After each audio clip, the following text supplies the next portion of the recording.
पुन्हा रोड उखडणार नाही, त्या पद्धतीनं रोड कट होणार, ज्या पद्धतीने पाईपलाईन जाईल त्या पद्धतीने कट होणार. त्याचं सुद्धा प्रोव्हिजन आपण केलेलं आहे. जर लागलीच प्रोव्हिजन आहे त्याच्यामध्ये. जवळपास कच्चे रोडला 2-2.5 कोटी आणि पक्क्या रोडला 12 कोटी, मग जवळ 16-17 कोटीचं त्या प्रोव्हिजन आहे. ही सगळ्या गोष्टी परिपूर्णतेनं करून घ्यायच्या होत्या म्हणून उशीर लागला. परंतु आम्ही समाधानी या गोष्टीत आहात की आमच्या कष्टाला, आमच्या पाठपुरावाला फळ मिळालं, त्यासाठी आम्ही खूप समाधानी आहोत. आताच आपण सांगितलं की 2.5 वर्षामध्ये जी योजना कार्यान्वित होईल, पण यावर्षीचा पावसाळा अर्धा संपला तरी पाऊस नाही, पाणी टंचाई होण्याची दाट शक्यता आहे यावर्षी. त्याचं नियोजन कसं करणार? आता आम्ही त्यासाठीच आपण जी बोर घेतो आहोत सध्या, ज्या भागामधून आम्हाला ह्या उन्हाळ्यामध्ये ज्या भागामधून लोकांना खऱ्या अर्थाने गरज होती, ज्या भागातून लोकांच्या मागणी आली, ज्या भागातून आम्हाला प्रश्न उपस्थित झाले, त्या भागात आम्ही घेण्याचा प्रयत्न केला. म्हणजे आम्हाला कळलं किंवा ह्या वस्तीमध्ये 5 मागण्या आहेत, म्हणजे 95% लोक समाधानी आहेत. आता ज्या ठिकाणी असमाधानी होते किंवा अडचणी होत्या त्या ठिकाणी आम्ही पूर्ण करण्याचा प्रयत्न केला.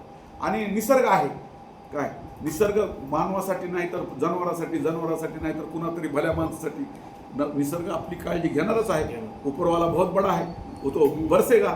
4 दिवसात होतं का नाही होऊन जाईल, काय अडचण नाही.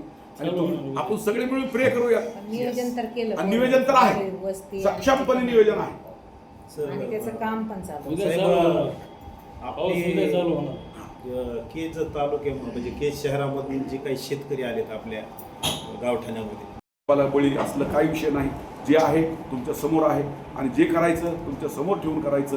म्हणून आज या ठिकाणी आमच्या विनंतीला मान देऊन तुम्ही सगळे आला, एवढ्या मोठ्या प्रमाणात उपस्थित राहिला, त्याबद्दल पुनश्च एकदा तुमच्या सगळ्यांचे आभार मानतो. आणि आजचा हा पत्रकार परिषदेतला विषय तुमचा चांगल्या पद्धतीनं तुम्ही ऐकून घेतला, आम्ही सुद्धा मांडला असं आम्हाला वाटतंय आणि त्याबद्दल सगळ्यांचे आभार मानून थांबतो. जय हिंद, जय महाराज, जय भीम, जय भारत, अस्सलामु अलैकुम, जय संविधान. जरी ह्याला 2-2.5 वर्ष लागले तरी त्यापर्यंत आपण चांगल्या पद्धतीने केशराला कशा पद्धतीने पाणी देऊ शकू, ह्या सगळ्या गोष्टीचा इंतजाम, ह्या सगळ्या गोष्टीची काळजी आम्ही सगळ्यांनी मिळून घेतलेली आहे. आम्ही असेपर्यंत तुमचा आशीर्वाद जोपर्यंत आमच्या पाठीशी आहे तोपर्यंत आम्ही कुठेही कमी पडणार नाही, ही आश्वासन मला या तुमच्या माध्यमातून माझ्या जनता मायबापला द्यायचं आहे. आणि जोपर्यंत ही योजना सुद्धा चांगल्यात चांगली, पैसे येणं वेगळा भाग आहे, परंतु त्या योजनेचं इम्प्लिमेशन करणं ही वेगळा भाग आहे. आज एवढ्या मोठ्या प्रमाणात रस्त्याचं बजेट आलं, परंतु त्या रस्त्याचं कशा पद्धतीने चांगले रस्ते करता येतील, कशा पद्धतीनं अतिक्रमण बाजूला करता येईल, कुणाला कशा पद्धतीने विनवणी करता येईल, कुणाला कशा पद्धतीने नियमात बसवता येईल, कशा पद्धतीनं रोडवर ठाकून रात्रंदिवस आपण या ठिकाणी लोकांच्या पर्यंत पोहोचू शकू, ही सगळे गोष्टी आपण इमानीद्वारे घेतल्या. म्हणून ही सगळ्या योजना या ठिकाणी कार्यान्वित झाल्या. आणि ही योजना सुद्धा तुमच्या सगळ्यांच्या आशीर्वादानं आल्यानंतर रात्रंदिवस या योजनेच्या पाठीमागे उभा राहून ही चांगल्या पद्धतीनं कशी करता येईल आणि चांगल्या पद्धतीची योजना लोकांपर्यंत कशी पोहोचवता येईल, टाइम लिमिटमध्ये कशा पद्धतीनं करता येईल. कारण आज आपण बघतो, जर आपण वेळ नाही दिला, जर आपण लक्ष नाही दिलं आणि जर उंटाऊट शेळ्या राखायचा प्रयत्न केला तर प्रत्येक दिवशी पेपरामध्ये तुम्हाला कुठल्या योजनेचा कसा बोजवारा झाला ही सगळ्याला बघायला मिळतो. ती गोष्ट आपल्या केज शहरामध्ये निश्चितच होऊ देणार नाहीत. आणि ही योजना पूर्ण सक्षमपणे पूर्ण करून त्या लोकांच्या पर्यंत आम्ही पोहोचण्याचा प्रयत्न करू. त्यासाठी तुमच्या आशीर्वादाची, तुमच्या साथची आणि तुमच्या आशीर्वादाची आम्हाला गरज राहील. या केजवाशाला माझी विनंती आहे की जोपर्यंत आम्ही बघितलेले जी काही स्वप्न आहे, केज नगरीमधले जे बघितलेले आमचं केजचं कसं असावं याबद्दल बघितलेलं जी स्वप्न आहेत ते स्वप्न पूर्ण करेपर्यंत या मायबाप जनतेनं पूर्ण ताकदीनं, पूर्ण विचारानं, कुठल्याही गोष्टीचा उदापोह न करता फक्त विकास हाच एक मुद्दा समोर ठेवून या ठिकाणी आम्हाला आशीर्वाद द्यावे, आमच्या बरोबर राहावं. मी आम्हाला आश्वस्त करतो की आता बी आणि भविष्यात बी केजच्या जनतेला दिलेला प्रत्येक शब्दाचं सोनं केल्याशिवाय आणि टाकलेली जिम्मेदारी पूर्ण केल्याशिवाय आम्ही स्वस्थ बसणार नाही. तर मी माझ्या जनतेला खुशखबर देण्यासाठी की आज आपण 117 कोटीची केज शहरासाठीची पाणी पुरवठा योजनेचा 1 टप्पा पूर्ण केला, तांत्रिक मान्यता घेऊन आलो. आता प्रशासकीय मान्यता घेऊन टेंडर प्रोसेस होऊन ॲक्च्युअली कामाला सुरुवात करण्यासाठी सुमित्राताई असतील या सगळ्या लोकप्रतिनिधींनी आम्हाला आश्वस्त केलेलं आहे. त्याबद्दल मी सगळ्या लोकप्रतिनिधींचा आभार मानतो. आणि कुठल्याही पद्धतीचं राजकारण न होता या माझ्या केज शहरासाठी सगळ्यात सुंदर योजना व्हावी आणि चांगल्या पद्धतीची योजना लोकांच्या पदरात पडावी एवढीच अपेक्षा त्यांच्याकडून मी व्यक्त करतो. आणि कुठल्याही पद्धतीची त्रुटी न ठेवता एक परिपूर्ण, अभ्यासपूर्ण ही योजनेचं इथपर्यंत आणण्याचं काम आम्ही केलेलं आहे आणि तुमच्या आशीर्वादानं पुढे सुद्धा ह्याला कार्यान्वित करण्यासाठी आम्ही तत्पर राहू आणि तुमच्या पदरामध्ये केस शहराच्या पदरामध्ये एक 50 वर्ष सगळ्यांचं नाव आणि समाधान राहील अशा पद्धतीची योजना आपण सगळे मिळून करूयात. आणि ह्या योजनेचं या ठिकाणी आज वरिष्ठांनी सुद्धा मोठ्या मोठ्या अधिकारी वर्गाने सुद्धा आम्हाला मदत केली. त्या सगळ्या अधिकाऱ्याचा आभार. सगळ्या लोकप्रतिनिधी आम्हाला मदत केली त्यांचं पण आभार. सगळ्या पत्रकार बांधवांनी मदत केली त्यांचं पण आभार. सगळ्या नगरसेवक सहकार्याने आम्हाला मदत केली त्यांचं पण आभार. कुठल्याही पद्धतीचं आमिष न ठेवता एक नगराध्यक्षानं सक्षमपणे काम केलं त्यांचं पण आभार. आणि जनतेनं आम्हाला आशीर्वाद देऊन या खुर्चीवर बसून तुम्हाला सेवा करण्याची संधी दिली त्याबद्दल माझ्या मायबाप जनतेसुद्धा आभार. हीच फक्त ऋणानुबंध आणि याच पद्धतीचं ऋण व्यक्त करण्यासाठी आणि लोकांचा आभार मानण्यासाठी आज आपण या ठिकाणी पत्रकार परिषद घेतली. आणि लवकरात लवकर आपल्याला सगळ्या मग महाराष्ट्राचे मुख्यमंत्री फडणवीस साहेब असतील, दुसरे उपमुख्यमंत्री एकनाथजी शिंदे साहेब असतील आणि आमच्या नेत्या महाराष्ट्राच्या कर्तव्यदक्ष उपमुख्यमंत्री सुनेत्राताई असतील यांच्या माध्यमातून ही सगळं आपण लवकरात लवकर आपल्या पत्रात पाडून घेऊ आणि ते लवकरात लवकर काम सुरू होईल अशी अपेक्षा व्यक्त करू. आणि शक्यतो दिवाळी भेट कशा पद्धतीने यांना देता येईल ते आता वरिष्ठ नेत्यांच्या आशीर्वादानं आपण सगळे प्रयत्न करूया आणि आपण प्रे पण करूयात की ही सगळ्या गोष्टी आपल्याला घडाव्यात. हीच सांगण्यासाठी आजची पत्रकार परिषद या ठिकाणी आयोजित करण्यात आलेली होती.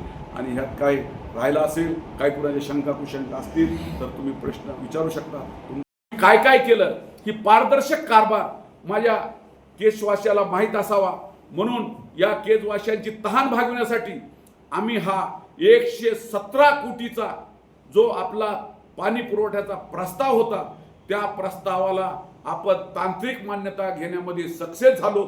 त्याबद्दल मी सर्व वरिष्ठांचे मी आभार मानतो. माझ्या सगळ्या नगरसेवकांचे आभार मानतो आणि विशेषतः या आमच्या लाडक्या नेत्या सुनेत्राताईंचं मी या ठिकाणी आभार मानतो की त्यांनी वेळोवेळी आम्हाला या ठिकाणी पाठपुरावा करून ही योजना आणि त्याच्यामध्ये कलेक्टर साहेब असतील, डेप्युटी कलेक्टर साहेब असतील, आमचे CO साहेब असतील, जे आमचे सहकारी इंजिनियर असतील, सगळ्या लोकांनी आम्हाला रात्रंदिवस त्याच्यामध्ये काम करण्याची या ठिकाणी आम्हाला मदत केली. आणि त्याचंच फलित म्हणून आज आम्हाला 100 कोटीच्या पुढची योजना जर मंजूर करायची असेल तर ते डबल गिअर वापरावा लागतो, म्हणजे डबल कष्ट घ्यावा लागतात. कारण ते मुंबईला जाऊन येते फाईल 100 कोटीच्या पुढे. परंतु आपण त्याला डगमगलो नाही आणि आमचे ते डावकर म्हणून जे आमचे एजन्सी होती करणारी त्याचं सुद्धा आभार मानणं इथं आवश्यक आहे. कारण त्यांनी सुद्धा खूप नेटानं काम केलं आणि एक परिपूर्ण ज्याच्यामध्ये सौर ऊर्जा असेल. आज आपण केस शहरामध्ये सप्लायचं जे आहे 99 किलोमीटरची पाईपलाईन आहे आपली.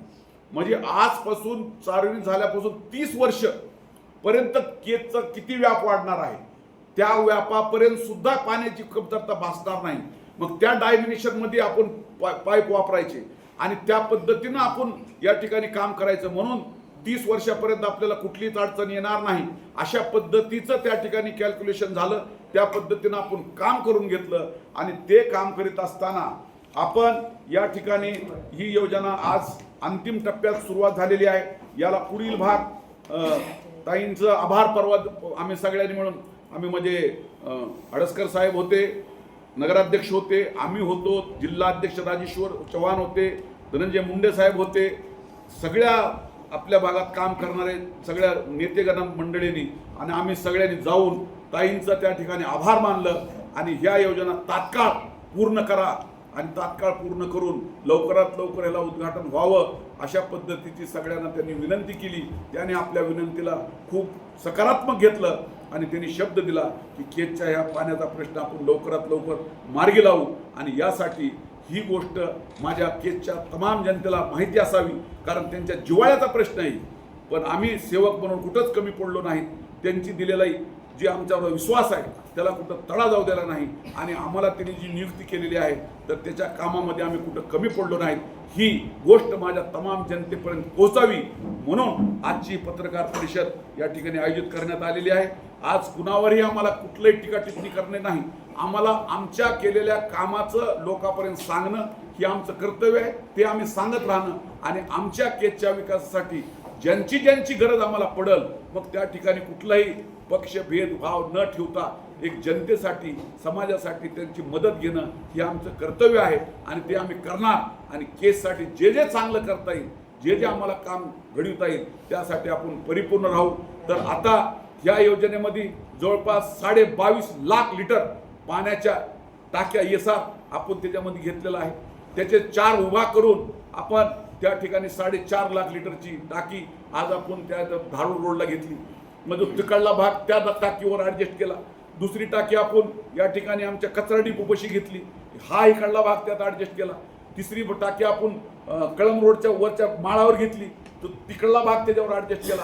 आणि जो मधला भाग आहे जुद्या गावाचा तो आत्ता ज्या ठिकाणी आपल्या टाकीचं आहे पाणी पुरवठा त्या ठिकाणी जवळपास 12-12.5 लाख लिटरची पाण्याची टाकी त्या ठिकाणी बसवली. म्हणजे आज फक्त आपल्याकडे 5 लाख लिटरची टाकी असताना आपण तसंच कशा तरी पद्धतीनं लोकांना पाणी देण्याचा प्रयत्न करतो. पण मी माझ्या केसच्या मायबाप जनतेचं मनापासून आभार मानतो की त्यांनी आहे त्या परिस्थितीमध्ये तोंड दिलं, आमच्या खांद्याला खांदा लावून आमच्या बरोबर राहिले आणि आम्हाला सुद्धा आमच्या इमाने इतबारे केलेल्या प्रयत्नांची त्यांनी दखल घेतली आणि कुठल्याही पद्धतीचं सहकार्य आम्हाला त्यांनी वेळोवेळी दिलं. त्याबद्दल त्या जनतेचं सुद्धा मला या निमित्तानं आभार मानायचे होते. पत्रकार बांधवांनी सुद्धा सगळ्या गोष्टीची जाणीव ठेवली. म्हणजे कुठल्याही पद्धतीचं काहीतरी लिहायचं म्हणून लिहायचं किंवा कुणाची सुपारी घेतल्यासारखं लिहायचं असं न करता सगळ्या पत्रकारांनी सुद्धा या सगळ्या गोष्टीवर वस्तुस्थितीला समोर ठेवून आम्हाला ज्या ज्या ठिकाणी त्यांची गरज वाटेल त्या त्या ठिकाणी त्यांची सुद्धा भूमिका राहिली. त्याच्यामुळं त्यांचं सुद्धा आभार मानायचं होतं, जनतेचा आभार मानायचं होतं, वरिष्ठ नेत्यांनी केलेल्या मदतीचा आभार मानायचं होतं. आणि आज या ठिकाणी आम्ही सेवक म्हणून काम करीत असताना आमची कुठवर आलेली भूमिका आमची माहिती त्या जनतेपर्यंत देणं आमचं कर्तव्य होतं. म्हणून ह्या गोष्टी करण्यासाठी आजची पत्रकार परिषद या ठिकाणी आम्ही आयोजित केली. आज या ठिकाणी 2 मेगावॅटचं सौर ऊर्जेचं प्रोजेक्ट त्याला ॲड केला. त्याला जवळपास 16 कोटीची तरतूद याच्यामध्ये करण्यात आली, जेणेकरून आपल्याला उद्या लाईट बिलाचा प्रश्न भेडसावणार नाही. लोकांसाठी कनेक्शन घेण्यासाठीचा प्रश्न होता. उद्या समजा आमच्याकडं नगरपालिका असल्यामुळे तेवढा निधी नव्हता, त्याच्यामध्ये सुद्धा ते 2-2.5 कोटीची तरतूद ठेवण्यात आली. आणि या ठिकाणी अशा परिपूर्ण जो 35 कोटीचा प्रस्ताव 117 कोटीपर्यंत नेला आणि त्याला तांत्रिक मान्यता या ठिकाणी आम्ही प्राप्त करण्यात यशस्वी झालो. त्यामुळं आम्हाला या गोष्टीचा मनोमन अभिमान आहे, आम्हाला समाधान आहे की आम्ही या सगळ्या गोष्टी करण्यामध्ये सक्षम झालो, सगळ्या गोष्टी करण्यामध्ये सक्सेस झालो. त्यामुळं आम्हाला या सगळ्या गोष्टीचा अभिमान आहे. आणि आज फक्त 22.5 लाख लिटर पाण्याची केसची रिक्वायरमेंट असताना आज आपण फक्त 5 लाख लिटरच्या टाकीवर हे सगळं चालविण्याचा प्रयत्न करतो. कमकुवत झालेली पाईपलाईन आहे, 2-2 दिवसाला फुटते, तरीसुद्धा आपण त्याला तेवढेच तत्परतेनं दुरुस्त करून त्याला सध्या करण्याचा प्रयत्न करतो. आता नवीन ह्याच्यामध्ये आयोगामधून आलेल्या निधीमधून आपण नवीन पंप, नवीन सेटअप उभा करून त्याचे एअरवॉल बसून त्याला कसं जास्तीत जास्त आपल्याला लोकांना पाणी चांगल्या पद्धतीने देता येईल ह्याचा सुद्धा आम्ही प्रयत्न केला.